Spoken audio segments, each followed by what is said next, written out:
ஏமாந்த வளர்ப்பு பொழைச்சி எல்லாம் போச்சு. அதனால் ஏமாற்றியும் எல்லாம் நெருக்கி ஏமாற்றி விட்டான். அதனால் கருப்பசாமி இத்தனைக்கும் ஒரு வழி பண்ணி எனக்கு நல்லபடியாக கரை சேர்த்தி 4 பேர் போல் எனக்குள்ள பங்கு எனக்கு வாங்கியும் கொடுத்து நல்லபடியாக கருப்பசாமி எனக்கு ரெடி பண்ணி கொடுக்கணும். அப்படி தானே?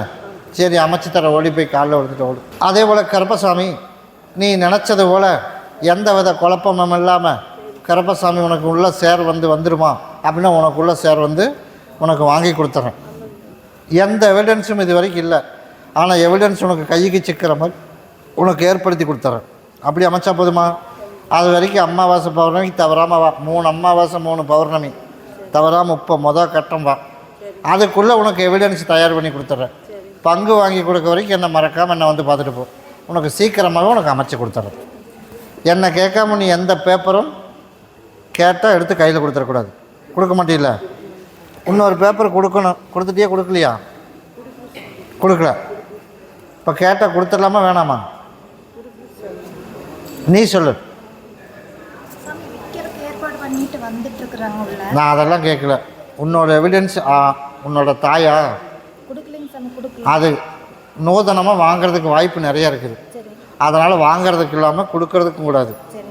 உனக்கு உள்ளதை நான் கொடுத்துட்றேன். எப்படி இந்த சர்டிஃபிகேட் யாருக்கும் சொல்ல வேணாம், எனக்கு கொடுத்துரு, உனக்கு கொடுக்குறேன் அப்படின்னு சொல்லி வாங்கிட்டு போயிடுவேன்.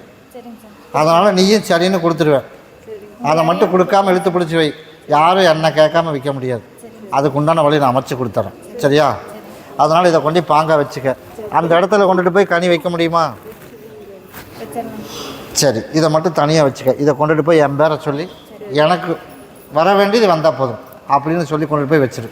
அதுக்கு மீறி கருப்பசாமி உன்னை மீறி எதுவும் யாரும் வித்துறக்கூடாது அப்படின்னு சொல்லி வச்சிரு. சரியா? எனக்கு வர்ற ஞாயிற்றுக்கிழமை போய் அடுத்த வியாழக்கிழமைக்கு என்னை வந்து பாரு. கருப்பசாமி மறுபடியும் நெருப்பரைச்சல் போயிடுச்சு. கருப்பசாமி உன்னுடைய கட்டுமனையை போய் சுற்றி பார்த்துட்டு வந்தனா? சரிப்பா, போகிற இடமெல்லாம் இப்போ நமக்கு கொஞ்சம் சரியில்லாமல் இருக்குது. அதானே? அதனால் கருப்பசாமி எனக்கு என்னத்தினால இப்படி ஆகிப்போச்சுன்னு எனக்கு தெரியல. அதானே? அதனால் நான் உன் வாசப்படியில் உன்னோட இருப்பிடத்தில் தான்டாமான இருந்தேன். அதனால் உன் இருப்பிடத்தில் நான் கூட இருக்கும்போது வீட்டில் நான் ஏகமாக நல்லதுக்கு கெட்டதுக்கு எல்லாம் போய் ஒரு அலாசிட்டு வந்துட்டேன். அதனால் நான் மறுபடியும் திரும்பி வந்துட்டேன். அதனால் கருப்பசாமி இன்னையிலேருந்து நான் மறுபடியும் உன்னோட ஆலயத்துக்கு வரேன். சரியா? இதை கொண்டுட்டு போய் இதை எல்லாம் கலக்கி வீடு வாசலெல்லாம் தொளிச்சுட்டணும். என்னென்ன பொருள் கலக்குவேன்? கோமியம் கலக்கணும், பால், மஞ்சள், அதுபோக நான் கொடுத்த கனி, கொஞ்சம் சாம்பல். இதை கொண்டு எல்லாம் கலக்கி வீடு வாசலெல்லாம் நாளைக்கு பொழுதுக்குள்ளே எல்லாம் சுத்தமாயிடணும். சரியா? சுத்தம் பண்ணிவிட்டு இதை கொண்டுட்டு போய் ஏம்பேர சொல்லி நிலவில் கட்டிடணும். எல்லாம் சுத்தம் பண்ணிவிட்டு இதை ஆளுக்கு பகுதி சாப்பிட்றணும். இன்னையோட உனக்கு எல்லா பிரச்சனையும் சேர்ந்து நாளைக்கு ஒரு நாள் வியாழக்கிழமை விட்டுரு. வெள்ளிக்கிழமையிலேருந்து எந்த இடம் போனாலும் அந்த இடம் வியாபாரம். சரியா? பேசி கொடுத்ததை கூட திருப்பி வாங்குற அளவுக்கு வந்துடும். அப்படி தானே வந்துட்டு இருக்குது. அதனால் உனக்கு மாற்றி உனக்கு வெள்ளிக்கிழமையிலேருந்து உனக்கு அமைச்சு கொடுத்துறேன். நான் கருப்பேன் கூடவே இருந்து நல்லபடியாக கரை சேர்த்தி அமைச்சு கொடுத்துட்றேன். ஒன்று சீக்கிரமாகவே இன்னொரு கெட்ட செய்தி போகிற மாதிரி சூழ்நிலை அமைஞ்சால் என்னை கேட்காம போகக்கூடாது. சரியா? இத்தனை டைம் போயிட்டேன், இந்த ஒன்று மட்டும் என்னை கேட்காம போகக்கூடாது. ஆமாம். அதனால் எந்த இடத்துல என் மகன் இருந்தாலும் கேட்டுரு. இல்லாட்டி என்னோடய ஆலயத்தில் முன்னாடி நின்று சகனத்தையாவது கேட்டு போயிடும். கேட்காம போகக்கூடாது. அதுவும் சொல்லிட்டேன். இன்னும் ஒரு 40 நாள் டைம். போகக்கூடாத இடம் தான். அதனால் ஒரு 40 நாளில் உனக்கு அதுவும் தகவல் வரும். சரியா? அதனால் உன் கண்ணில் தண்ணி வர அளவுக்குள்ள யாருனாலும் எந்த பிரச்சனையும் வராது. அதனால் உன்னோட சொந்தத்துலலாம் மேக்சிமம் பிரச்சனை வராது. அதனால் அதை பற்றி பயப்பட வேணாம். ஆக மொத்தம் என்ன கேட்காம போகக்கூடாது. சாமி மறுபடியும் போயம்பாளையம் போயிடுச்சு. உன்னுடைய குடும்பத்தை போய் பார்த்த மகனே, குடும்பத்தை போய் பார்த்ததில் சரிப்பா, இந்த தை 30 முடிஞ்சிருச்சு. மாசி 13ஆம் தேதிக்கு மேலே நீ நினச்ச மாதிரி போகிற இடத்துல வர்ற இடத்துல ஒரு 3 மாதத்துக்கு மட்டும் ஓரளவுக்கு வரும். சரியா? சித்திரை வரைக்கும் ஓரளவுக்கு பெருசாக ஒன்று எதிர்பார்க்குற அளவுக்கு இல்லைனாலும் ஓரளவுக்கு அமைச்சு தந்துடுறேன். சித்திரைக்கு மேலே தான் நீ எதிர்பார்க்குற மாதிரி எல்லா காரியங்களும் நம்ம நினச்ச மாதிரி காசு கொடுக்குறதும் கடன் இல்லாமல் நமக்கு நிம்மதியை ஓரளவுக்கு வாழ வச்சு கொடுக்குறதும் எல்லாம் சித்திரைக்கு மேலே அமைச்சு கொடுத்துட்றேன். ஆக மொத்தம் தையிலேருந்து மாசி 13ஆம் தேதிக்கு மேலே ஓரளவுக்கு நீ போகிற இடத்துல வருமானத்தை கொடுக்குறதுக்குள்ள ஏற்பாடு கருப்பசாமி அமைச்சு கொடுத்து எது தேவையோ அதாவது கடனை கட்டுற அளவுக்கு அமைச்சு கொடுத்துறேன். மிச்சம் வைக்கிறதுக்கு இருக்காது, கடன் கட்டுற அளவுக்கு உனக்கு அமைச்சு கொடுத்துறேன். சரியா? தவறாமல் என்னை வந்து பார்த்துட்டு போ. ஊருக்கு போக முடியும். அப்படியா? சரி, வர்ற ஞாயிற்றுக்கிழமைக்கு என்ன வந்து பார்க்குறியா? இதை கொண்டு வச்சுக்க. இது எல்லோரும் உள்ளுக்கு சாப்பிட்ரு. வர ஞாயிற்றுக்கிழமைக்கு என்ன வந்து பாரு. கருப்பசாமி மறுபடி நம்பியூர் வேல்ஸ். நான் வந்து எலக்ட்ரிஷியன் வேலை செய்கிறேன்ப்பா. கருப்பசாமி உன்னுடைய கட்டுமனையை போய் நான் சுற்றி பார்த்துட்டு வந்தேனா? சரிப்பா. இப்போ தனி குடித்தனம் போகிற அளவுக்கு பிரச்சனை யாருனால வருது? என்னமான சரி, உனக்கு தெரியல. உனக்கு தெரியுமா? தெரியல. அப்புறம் ஏன் வீட்டுக்குள்ளே பிரச்சனை வருது? நீ சொல்லு. நீ பிரச்சனை பண்ணனான்னு சொல்லலை, நீ பிரச்சனை பண்ணனான்னு சொல்லலை. வீட்டுக்குள்ளே சண்டை வர்றதுக்கு காரணம் என்ன? இப்போ 4 பேர் சந்தோஷம் பிரியமாக இருக்கேன், எந்த வித சண்டையும் இல்லை. சரி, சண்டை வந்திருந்தா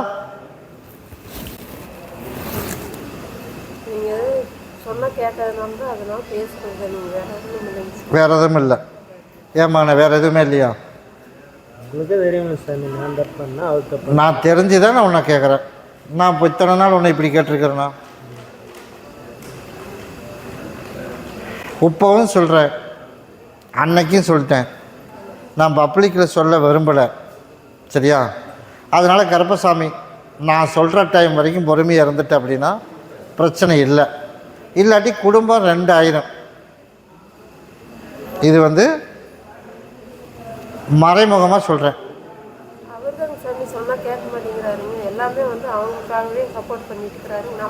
யாருக்காக சப்போர்ட் பண்ணுறா?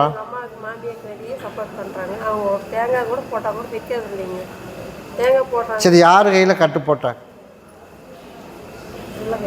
புள்ள கையில். சரி, அப்போ வந்து உன் கணவனை தானே நீ மிரட்டியிருக்கணும். புள்ள எதுக்கு அடிச்ச?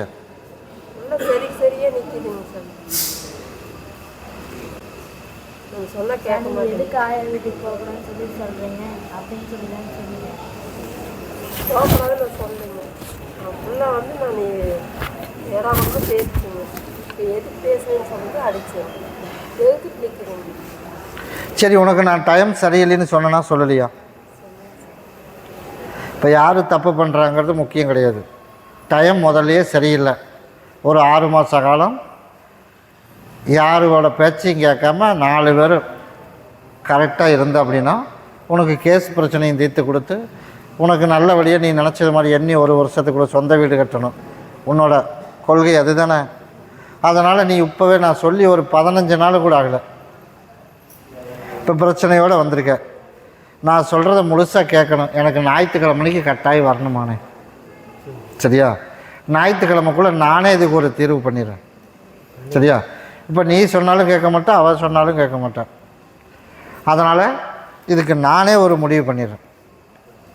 சரியா? யாருமே எந்த பதிலும் சொல்ல வேணாம். தப்பு எங்கே இருந்தாலும் தட்டி கேட்கலாம்ல, கேட்கலாம்ல.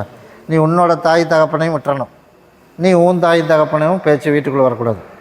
சரியா? 4 பேர்த்துக்கு இப்போ 4 நாளைக்கு இப்போ வர ஞாயிற்றுக்கிழமைக்கு என்னை வந்து பார்க்கணும். சரியா? நான் கனி கொடுத்துட்டு போகிறேன். ஆளுக்கு பகுதி தேய்ச்சி குளிச்சிடணும். இதை நீ குளிச்சிரு, இதை நீ பகுதி சாப்பிட்டு தேய்ச்சி குளிச்சிரு. அதே போல் அதே மாதிரி நீயும் குளிச்சிரு. இதை கொண்டுட்டு போய் எல்லோரும் உள்ளுக்கு ஜூஸ் போட்டு குடிச்சிரு. சரியா? இதை கொண்டுட்டு போய் இருப்பிடத்தில் யார் தப்பு பண்ணியிருந்தாலும் சரி சாமி, எனக்கு நீ தான் எனக்கு தாயும் தகப்பனே இருக்கணும் அப்படின்னு கொண்டுட்டு போய் நீயே நிலவில் கட்டிடு. தப்பு எங்கே இருந்தாலும் வர ஞாயிற்றுக்கிழமை நான் கேட்டால் உண்மை யாராக இருந்தாலும் சொல்லிடணும். சரியா? ஞாயிற்றுக்கிழமை இங்கேருந்து என்னோடய ஆலயத்துலேருந்து வெளியில் கிளம்பும்போது உனக்கு எந்த வித பிரச்சனையும் இல்லாமல் 4 பேர்த்துக்கு நிம்மதியாக நான் கர்ப்பசாமி உனக்கு நான் தீர்ப்பு முடித்து அனுப்பி கொடுத்துறேன். சரியா? ஞாயிற்றுக்கிழமையோடு முடிச்சா சொன்னி ஞாயிற்றுக்கிழமை வந்து எந்த சண்டையும் வராது. நான் சொன்னதை கேட்கலின்னா கண்டிப்பாக சொல்கிறேன், சித்திரை மாதத்துக்குள்ளே குடும்பம் 2 ஆயிரம். சரியா? பிரச்சனை எங்கேருந்து வருதுங்கிறது அப்புறம். அதனால் புதுசாக ஒன்றும் வரக்கூடாது. பார்த்தா ஒன்றா ரெடி பண்ணி விட்டேன். ஆமாம் சாமி. அப்புறம் ஆயாவை பார்க்க போகிறேன் அப்படின்ட்டு போகிறதாச்சு. பக்கத்தால தான் இருக்கிறாங்க. நான் தான் முடிவு பண்ணிட்டேன். சரியா, இந்த பேச்சு இந்த படி தாண்டும் போது நீ யாருமே 4 பேர் இந்த பேச்சு பேசக்கூடாது. யார் வீட்டை பற்றியும் பேசக்கூடாது. ஞாயிற்றுக்கிழமைக்கு என்னை வந்து பாரு. ஞாயிற்றுக்கிழமைக்கு நானே அதுக்கு ஒரு முடிவு பண்ணிடுறேன். சரியா, எனக்கு இன்றைக்கி வந்து சாப்பிட்றதுக்கு பொங்கல் வச்சுருக்கேன். அதனால் உன்னை நான் வந்து என் சவுக்கு வந்து பேசலை. அதனால தான் ஞாயிற்றுக்கிழமை வரைக்கும் என் சகோதரன் டைம் கொடுத்து சொல்லிட்டேன். அதனால் கேட்காமலே எனக்கு பொங்கல் வச்சுருக்கான். அதனால் யாரையுமே எதுவும் மிரட்ட வேணாம், ஞாயிற்றுக்கிழமை வரைக்கும் டைம் கொடு, நம்மளே இதுக்கு ஒரு தீர்ப்பு பண்ணிடுவோம் அப்படின்னு முடிவு பண்ணியாச்சு. அதனால் ஞாயிற்றுக்கிழமைக்கு ஒரு தீர்க்கமான ஒரு முடிவு பண்ணிடுறேன். 4 பேர் என்னை வந்து பாரு. கருப்பசாமி மறுபடி சென்னை போயிடுச்சு. கருப்பசாமி உன்னுடைய கட்டுமனையை போய் சுற்றி பார்த்துட்டு வந்துட்டாமானே. சுற்றி பார்த்துட்டு வந்ததில் எதுவுமே ஒன்று கைக்கு சிக்க மாட்டேது. அப்படிதானே? அதனால் எந்த பிடிப்பும் இல்லாமல் ஒரு வாழ்க்கை வாழ்கிற மாதிரி ஒரு குழப்பத்தோடு இருக்கேன். அதே போல் உடம்பும் நமக்கு சப்போர்ட் பண்ண மாட்டேது. உடம்பும் சப்போர்ட் பண்ண மாட்டேது. அதனால் கருப்பசாமி உடம்பு பிரச்சனை இன்றைக்கி தீர்த்துருவோம். அதே மாதிரி தொழில் பிரச்சனை, அதே மாதிரி ஒரு சின்ன சின்ன இடைஞ்சலான பிரச்சனை, ஒரு சில கேஸுகள் எல்லாம் இருக்குது. அது எல்லாமே கருப்பசாமி உனக்கு மாற்றி அமைச்சு கொடுக்கறதுக்கு இன்னும் ஒரு 6 மாத காலம் ஆயிடும். இருந்தாலும் அடுத்த ஒரு 23 நாளைக்கு மேலே உனக்கு எல்லாத்துக்கும் உனக்கு வழி கொஞ்சம் கொஞ்சமாக அமைச்சு கொடுத்தாங்க. 6 மாதத்துக்குள்ளே பகுதி தீந்துடும் எல்லா பிரச்சனையும். 23 நாள் மட்டும் கொஞ்சம் பொறுத்துக்க. அதுலேருந்து உனக்கு படிப்படியாக எல்லா மாற்றத்தையும் கொடுக்குறேன். கிட்டவா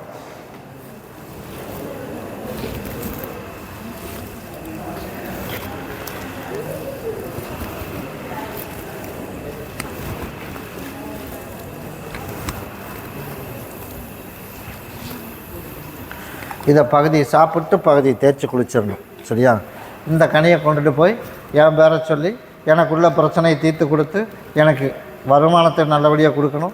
அதே மாதிரி எனக்கு சொத்து சொல்லியிருக்கேன், அதுவும் எனக்கு கிடச்சிடணும். அப்படி தானே?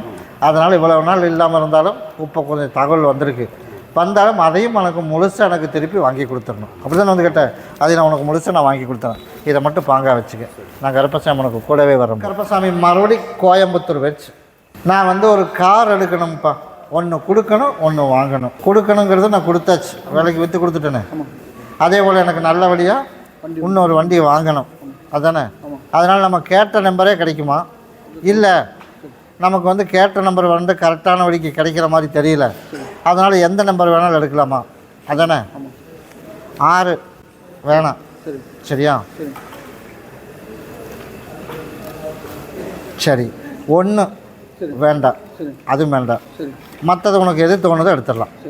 சரி, அதுதான் நான் சொல்லிட்டேனே. அதுக்கு இதுக்கு சம்மந்தம். நான் சொன்ன நம்பரை மட்டும் வரக்கூடாது. அது மட்டும் வராமல் இருந்துச்சு அப்படின்னா போதும். கண்ணாடியை கழட்டி சொல்லு. அதனால் எந்த வித குழப்பம் இல்லாமல் உனக்கு நல்லபடியாக வாங்கியும் கொடுத்துட்றேன். உனக்கு எந்த குழப்பம் இல்லாமல் நிம்மதியாக வாழ வச்சும் கொடுத்துட்றேன். எந்த தொந்தரவும் இன்னி வீட்டுக்குள்ளே பிரச்சனை வராது. அதே போல் ஒரு 40 நாள் மட்டும் போகிறதுக்கு வீட்டில் இருக்கிற பிரச்சனை படிப்படியாக தீர்த்துடும். மொதல் வண்டியை விற்கணும், அதுக்குண்டான வழி முயற்சி பண்ணியாச்சு. ஆனால் நீ வாங்கி அதை ஒரு செட்டில் பண்ணணும். அது வரைக்கும் நீ வீட்டில் எதுவுமே பேச வேணும். சரியா, எது சொன்னாலும் தலையாட்டிக்க. அவள் என்ன பேசினாலும் சரி சரி சரின்னு கேட்டுரு. மற்றதை நான் அதுக்குண்டான வழி என்ன பண்ணணும், அதுக்குண்டான மொழி 40 நாளில் அதுக்கு தீர்ப்பு நான் வழங்கி சண்டை சச்சரவு இல்லாமல் நிம்மதியான வாழ்க்கை. ஆரம்ப கால வாழ்க்கை வந்து சரியில்லை. அதனால் குடும்பத்தில் எல்லோரும் சேர்ந்து நம்மளை மதிக்கிறாங்களா அப்படிங்கிற அளவுக்கெல்லாம் என் கண்ணுக்கு எதுவுமே தென்படலமான. அப்படி தானே? அதனால் ஏதோ குழந்தை இருக்குது, பிள்ளை இருக்குது, வாழ்க்கை வாழ்ந்துட்டோம் அப்படிங்கிற ஒரே ஒரு சூழ்நிலையின் காரணமாக எது சொன்னாலும் சரி அப்படின்னு கேட்டுட்டு போயிட்டுருக்கேன். அதனால் ஒரு 40 நாளைக்கு மேலே நீ சொன்னால் சரின்னு கேட்குற அளவுக்கு படிப்படியாக உனக்கு மாற்றி அமைச்சு கொடுத்து குடும்பத்தில் எந்த வித சண்டை சச்சரவு இல்லாமல் புரிஞ்சு நடந்துக்கிற மாதிரி இருந்தால் போதுமா? நான் கருப்பசாமி உனக்கு அமைச்சு கொடுத்துருவேன். இன்னும் ஒரு 13 நாள்கிட்ட அதுக்குள்ளே அமைஞ்சிடும். நீ வந்து எல்லாமே தயாராக இருந்தீங்கன்னா சரி, எந்த வித குழப்பம் இல்லாமல் உனக்கு நான் காப்பாற்றி கொடுத்துட்றேன். நான் தான் சொல்லிட்டேனே, நீ தாராளமாக வண்டி பாரு. உனக்கு இன்னும் 13 நாளில் வண்டி அமைஞ்சிடும், தாராளமாக அமைஞ்சிடும். எதை பற்றியும் பயப்பட வேணும். சரியா, அதை எடுத்துக்கலாமே. அதெல்லாம் நான் சொன்னதை மட்டும் கூட்டுனது பார், அது மட்டும் வரக்கூடாது. 1 6 மிச்சதை நீ எதுவாக இருந்தாலும் எடுத்துடும். அதை மட்டும் மற்றதை நான் பார்த்துக்கிறேன். அதே போல் கருப்பசாமி எனக்கு சொந்த வீடு வாழ்க்கையில் என்றைக்குமே அமையலை. அதனால் இருக்கிற காலத்துக்குள்ளேயாவது சொந்த வீடு நல்லா கட்டணும், நல்ல வருமானம் வந்து சண்டை சச்சரவு இல்லாமல் வாழணும். அதானே நிம்மதியாக இருக்கிற காலங்கள் சந்தோஷமாக போகணும். அப்படியா இல்லையா? அதே போல் இன்றைக்கி நான் கருப்பசாமி அமைச்சறேன். மகனும் நல்லா இருக்கணும், வீடும் கட்டணும். அதனால் குட்டிச்சவர் மாதிரியே இருக்குதே கருப்பசாமி, அதுக்கு நல்ல வழி அமைச்சு கொடு அப்படின்னு சொல்லி இருப்பிடத்தில் கட்டிடு. இன்றைக்கே உன் படிவாசம் வந்துடுறேன். உன்னோட இருப்பிடத்தில் கட்டிடணும். எல்லாம் ஒரே வீடா? அதை கொண்டு கட்ட சொல்லிடும். இதை கொண்டுட்டு போய் எல்லோரும் ஜூஸ் போட்டு குடிச்சிடும். அதையே இதை வண்டி எடுக்கிறதுக்கு இதை கொண்டுட்டு போயிட்டு போய் பேசு, கண்டிப்பாக கிடச்சிடும். எல்லாமே மாற்றி அமைச்சு கொடுத்துட்றேன். சரியா? அமாவாசை பௌர்ணமி தவறாமல் நம்ம பார்த்துருப்போம். நான் கூடவே வரேன்.